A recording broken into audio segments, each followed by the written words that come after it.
Over dinner, my dad said, "It'd be better if you didn't show your face when we boarded." My mom laughed.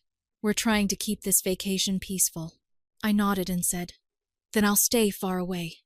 Hours later, I canceled the international roaming plans, reversed the hotel prepaid, and flagged every flight charge.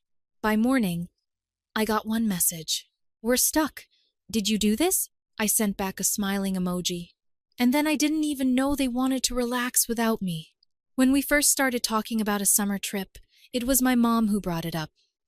She said it had been too long since we'd all traveled together, that it would be just like old times. My dad nodded like he agreed. And my sister started throwing out destination ideas like she already had Pinterest boards made. They wanted somewhere coastal, international, not too flashy, but not cheap either. I handled the boring parts. Researching hotels, checking passport expiration dates, comparing flights. They sent links, made jokes about how I'd turn it into another work trip, and kept talking about how nice it would be to finally unwind as a family. Not once did anyone say, "Oh, by the way, you're not actually coming." I paid for everything. Full flights, round trip, upgraded their seats, lounge access, roaming plans for everyone so they wouldn't have to worry about airport Wi-Fi, booked the hotel through my travel rewards program to get them better perks, then prepaid in full because it was cheaper that way. My sister sent me a message with her passport info and a separate note saying, "Please make sure I don't get a middle seat this time." Everything looked normal. No one said a word about excluding me. Why would they? It was my card, my account. It was a family trip. And I was family until that dinner. We met up 2 nights before the flight. Just a quick dinner to finalize things. Or so I thought. I remember I was running late, still tying up some last-minute work stuff, and when I got there, they were already seated and halfway through drinks. I sat down, and before I even had a chance to open the menu, my dad said it. "It'd be better if you didn't show your face when we board." My mom laughed like it was a joke. "We're trying to keep this vacation peaceful. No offense, but it's for our mental health." I looked at all 3 of them. My sister didn't even look up from her phone. There wasn't a flicker of hesitation on their faces. They had clearly rehearsed this, agreed on it, like I was the problem. Like the person who booked and paid for every single piece of this trip was somehow the one ruining everything by just existing. I said, "Then I'll stay far away." They nodded, satisfied, as if I just agreed to do them a favor. That night, after they were probably asleep with half-packed suitcases, I opened my laptop, logged into my carrier account, canceled the roaming upgrades. Then I reversed the hotel charges. The elite status on my profile let me do it instantly. No cancellation fee. Then I flagged every single flight as suspicious on my credit card portal. All of it was booked under my name anyway. I knew exactly how the system worked, because I was the one who made it work. By the time they arrived at the airport, everything was gone. Hotel booking disappeared. Flights canceled or locked due to fraud alerts. Phones useless without roaming in another country. At 5:42 a.m., while I was eating breakfast, I got one text from my mom. "We're stuck. Did you do this?" I sent back a single smiling emoji. No reply after that. Not for a few hours, but I knew it wouldn't be over. Not with them. They always find a way to make themselves the victims, to turn things around so that somehow I'm the one who's wrong. And sure enough, that's exactly what they tried next. By noon the next day, my phone started lighting up like a slot machine. Missed calls from both parents, 2 voicemails from my mom, a long message from my dad that read like a mix between a sermon and a corporate complaint, and then my sister, of course. Her message just said, "Seriously, grow up and fix this." I didn't respond. I just watched it all come in while I ate eggs and toast like it was any other Thursday. Let me back up for a second. These people had no idea how any of this stuff worked. They didn't know how to book international flights. They didn't know about cancellation windows or what happens when a primary account holder freezes roaming access. They thought the whole world ran on autopilot, and all they had to do was show up with sunglasses and make sarcastic comments about airport security. I was the one who handled everything. Flights, hotels, SIM cards, upgrades, even the stupid travel insurance they always said was pointless until something went wrong. So now that I'd pulled the rug out from under them, they were spiraling. And watching them scramble without a clue, that was the first time in years I actually felt calm. Around 1 p.m., my dad texted again. "So, this is your idea of a joke?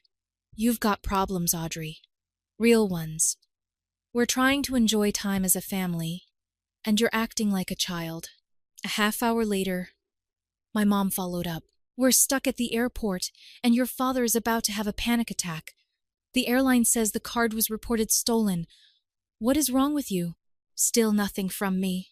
Then around 4, the tone changed.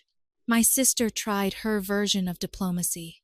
"Look, I don't care about what happened at dinner, okay? But we're $800 short now because the hotel is making us rebook and the rates went up. Can you just help us out so we don't sleep at the airport? I'll pay you back next week." I just stared at it for a bit. She was lying. Obviously, she wouldn't pay me back. She still hadn't paid me back for the $400 I fronted for her moving truck 3 months ago, or the $150 for the emergency vet bill, or the $90 for the new doorknob she broke and never mentioned until I got the repair invoice. I sent her $100. No message, no explanation, just the amount. She responded instantly. "What is this, Audrey? This isn't funny. We need more than that." I replied, "It's yours. You don't have to pay it back." No response for 5 minutes. Then came a call. I didn't pick up. Then a voicemail from my mom. Second one of the day. She didn't yell this time. It was quieter, more dramatic. She talked about how hurt they were, how they didn't understand why I'd be so spiteful. She called it unprovoked, called me unstable, said they were just trying to do what was best for everyone. That's the part that stuck with me. What's best for everyone? What they really meant was what's most convenient for them. What keeps me quiet and compliant. What gets the bills paid without them feeling like leeches. That's always been their version of family. Me keeping them afloat, and them pretending I didn't. I didn't reply. Instead, I logged into every shared account we still had. Just 2 left. The streaming service and the shared Amazon Prime. I removed all of them. Then I called the bank and finalized the closure of the joint savings account my mom had access to. She hadn't contributed to it in 6 years, but she liked to refer to it as our backup. It was mine, and now it was closed.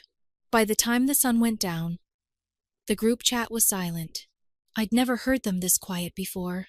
By the next morning, the tone of everything had shifted. Less rage, more guilt. They'd gone from angry to pathetic faster than I thought possible. And honestly, it was kind of fascinating to watch. I woke up to a long message from my mom that read like it had been rehearsed out loud a few times before she hit send. "Audrey, I think there's been a big misunderstanding. We weren't trying to leave you out. We just thought it might be better if you took some time to yourself. You've seemed stressed lately, and we didn't want to pressure you into anything. We were trying to give you space, not punish you. Please don't twist it. We're miserable now. Can't we just move on from this?" So, apparently being told to stay away from the airport gate because my presence would ruin the mood was giving me space. Sure. Then came my dad. "Look, this doesn't have to turn into a full-on disaster. You made your point. We get it.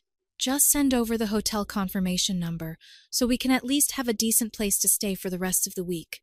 We're not asking for money. Just help us fix what you broke." I didn't respond to either of them. I was already having coffee and reading through news articles like I hadn't just pulled the plug on their whole trip the day before. At 2 p.m., my sister tried to call.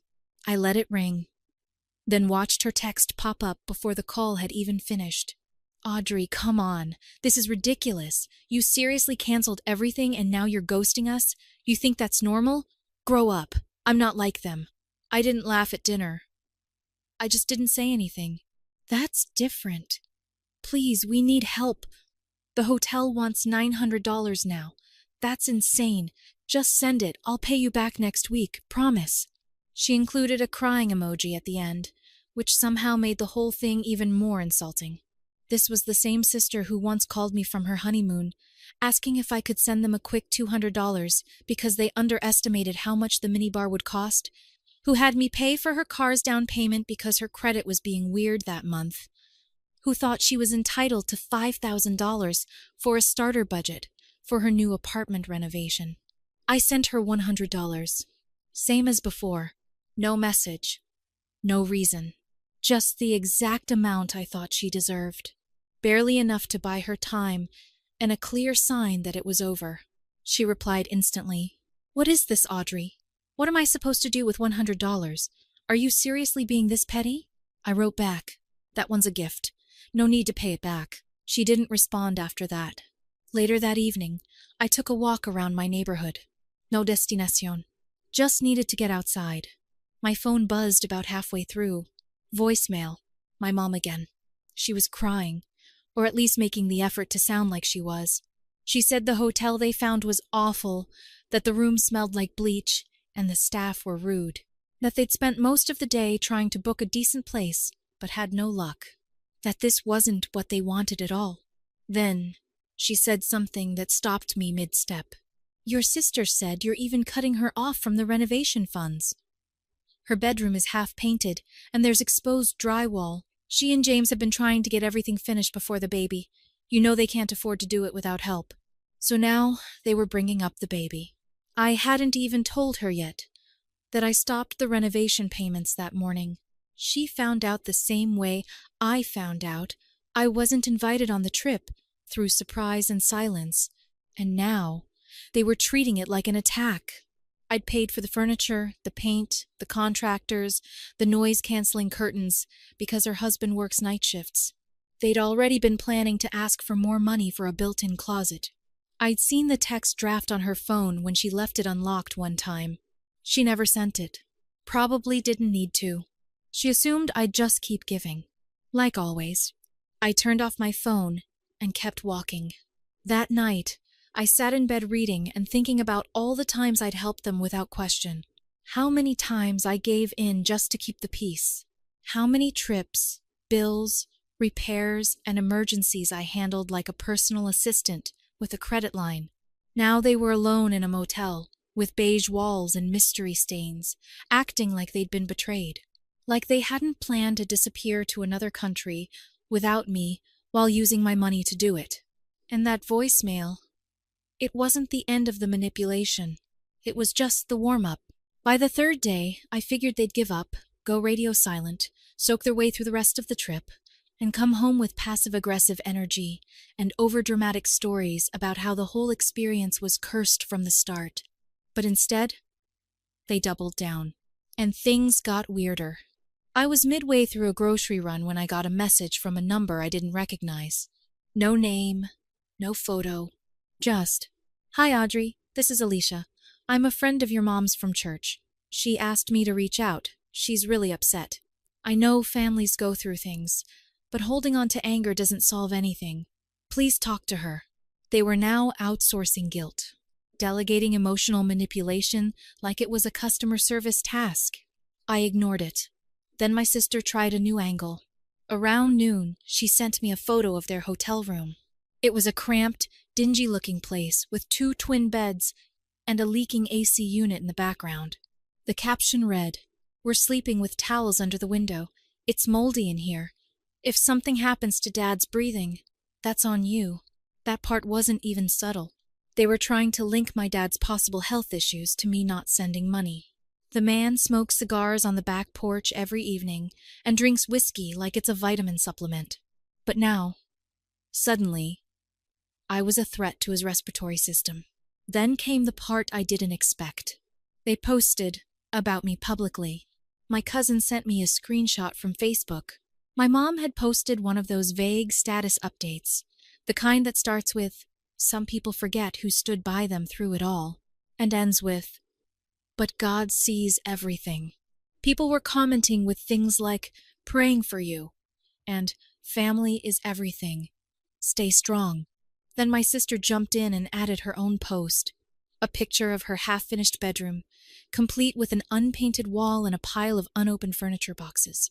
Caption: when people who promise to help suddenly disappear but will push through, we always do. She didn't name me, but everyone in the family circle knew who paid for that bedroom and who just stopped. By the time I got home that evening, my uncle had texted me, then my aunt, both of them with the same gentle tone. Just call your mom. She misses you. Don't let money ruin what matters. I didn't respond to any of them.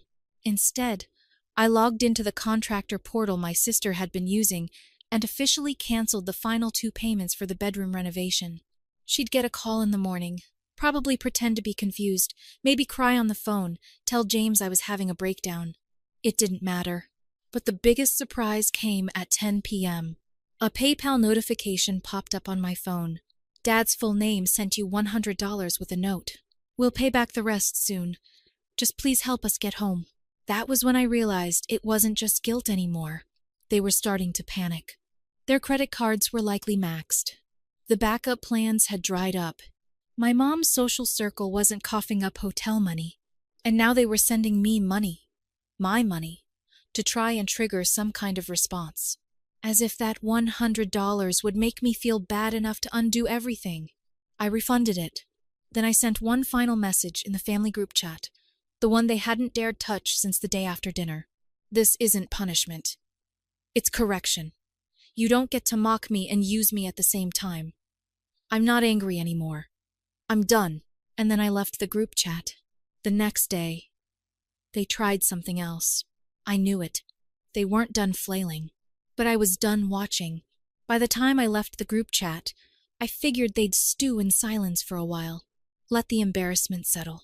Maybe regroup. But I underestimated just how deep their dependency ran. Without me covering for their choices, things began unraveling fast and publicly. The next morning, I got a text from James, my sister's husband. We hadn't spoken directly in months, and even then it was mostly logistics about the renovation. Hey man, not sure what's going on, but Anna's been a wreck. I don't want to step into family stuff, but we're trying to figure out how to cover the last part of the bedroom build. Contractor said everything's frozen. I stared at the message for a minute. He wasn't confrontational. He sounded like someone who just realized the floor was gone under his feet.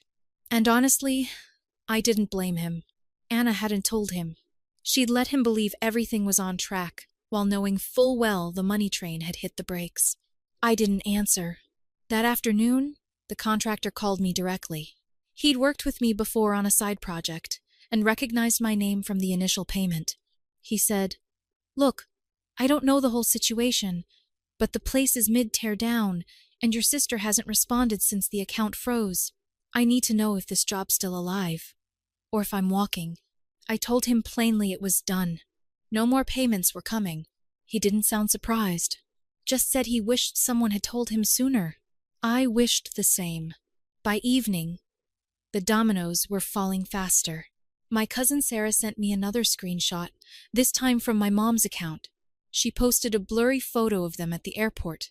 Her, my dad, and Anna sitting on their luggage looking miserable. The caption was some long-winded thing about how families fall apart when one person decides they're too good to forgive. She wrote about betrayal, about being abandoned in a foreign place, again, still New York, about God's judgment. It got dozens of likes. A few of my relatives left comments about how they hoped I would see the light. One of them tagged me. I didn't respond, but I wasn't done either. That night, I logged into one last account. They still had access to my travel rewards portal. They'd been casually using my points for years. Free hotel nights, airline upgrades, even that massage my mom got last year in Miami that she said was disappointing because they didn't offer wine. I changed the login, then revoked all shared access. That was the final chord. The following day, my sister tried calling again 3 times. I ignored every one. She left a voicemail. "You made your point, Audrey. We get it. You're in control. Is that what this is about? Power? You're cutting off your own family just to make us grovel. I hope it's worth it." I hope you enjoy being right because we're falling apart over here. But the thing was, I wasn't enjoying it. Not exactly. I wasn't sitting there with popcorn cheering as the chaos unfolded. I wasn't getting off on watching them struggle. I just wasn't going to rescue them anymore. And that's what made it so unbearable for them. Because I'd always rescued them quietly, consistently. No matter what they said, how they treated me, how many times they made jokes at my expense, I was the one they leaned on while pretending I was lucky to be included. Now they were stuck publicly unraveling, slowly getting exposed to their own web of people who were starting to realize maybe I wasn't the villain here, and they still had one more card to play. I just didn't know how desperate they were about to get. It was the following weekend when they finally played their last card. I'd been off my phone most of the day, enjoying what felt like real silence for the first time in years. No demands, no requests, no cryptic, guilt-drenched messages. Around 7 p.m., I got a knock at my door. Not a text, not a call, a knock. For a second, I thought maybe it was a delivery or one of my neighbors needing something. But when I looked through the peephole, I saw James. Just him. No one. No suitcase. No car idling outside. He looked exhausted, like he'd been walking in circles with no plan. I opened the door slowly. He lifted his hand slightly, like he wasn't trying to be a threat. "I'm not here to fight," he said. "I just need to talk." I let him in, mostly out of curiosity. He sat on the edge of my couch like someone in a waiting room. Awkward. Nervous. Clearly unsure of how this was going to go. He told me they were out of options. The hotel had kicked my parents out after they tried to pay with a frozen card and refused to leave for hours. Anna was back home staying with a friend. The bedroom was still a disaster. Drywall exposed. Dust everywhere. The landlord was threatening to bill them for the mess if it wasn't completed in 2 weeks. They were behind on their bills, and none of their usual backup plans were working anymore. Nobody was lending them anything. Then he pulled out an envelope. A thick one. "Your dad pawned his Rolex," he said. "Anna sold her ring. They're trying to get the money to finish the renovation, but it's not enough. I know it's not your job, and I don't even care about the money. I just think they finally get it. What they did. I'm just asking if you'll talk to them." I stared at the envelope. Didn't touch it. Then I asked him one question. "Why now?" He paused. Then he said something I didn't expect. "Because your mom said something last night. She said, maybe if we just act sorry long enough, he'll go back to normal." That's when I realized they're not actually sorry. They're just scared. He sat back. Let that sink in. They hadn't changed. Not really. They weren't reflecting or reckoning or anything close to it. They were just losing control. And they hated it. They thought maybe if they looked pitiful enough, I'd switch back into old Audrey. The fixer. The wallet. The emotional sponge. I looked at James and told him calmly, "Tell them I wish them the best. But I'm not stepping back into this. They're going to have to figure it out. All of it." He nodded. Didn't argue. Just left the envelope on the table and walked out. I never opened it. The next day, I sent one last message to my sister. "I'm done being someone you reach for when the consequences show up. You'll be okay, but not because of me." Then I blocked all of them, changed my number, closed the last credit account my mom once had access to. For the first time, my silence wasn't a tactic. It wasn't revenge. It was peace. And I'm keeping it. Months passed. The silence stuck. And I kept waiting for something to crack. Some impulsive new reach out. A fake emergency. Some secondhand drama delivered through a cousin who just wanted to help. But nothing came.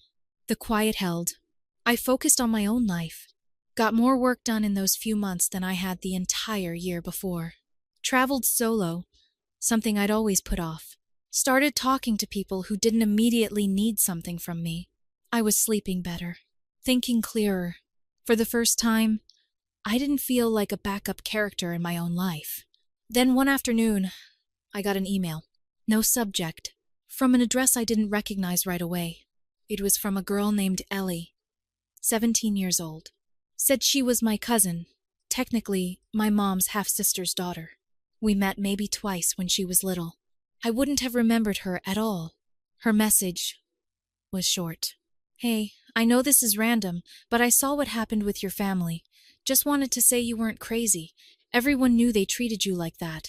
They just didn't want to be the next person cut off. I think what you did was brave. I hope you're okay. That was it. I sat there reading it. Once, twice, then again. She had nothing to gain from sending that. No angle, no ask. Just one person who watched it all from a distance, finally saying out loud what no one else ever had. I saw it. It wasn't just you. I never replied. I didn't need to. But that message was the most unexpected part of it all. Not the crying, the threats, the begging, the lies. None of that was new. What surprised me was someone quietly confirming what I already knew, but had been made to feel delusional for believing for years. That they used me, that they never respected me, that I had every right to walk away. And I did. They never rebuilt the bedroom. I found out later through a neighbor who still follows Anna on Instagram. The room was repurposed into a makeshift storage space. Boxes, plastic drawers, a broken fan in the corner. She never posted about the baby again. I don't know if it was a lie, or something changed, or maybe just another card they played and dropped when it didn't work. My parents, they're still around, floating in other people's lives, dropping breadcrumbs of their victimhood wherever they can, telling their version of the story to anyone who will listen, but not to me. I haven't spoken to any of them since James stood in my apartment with that envelope.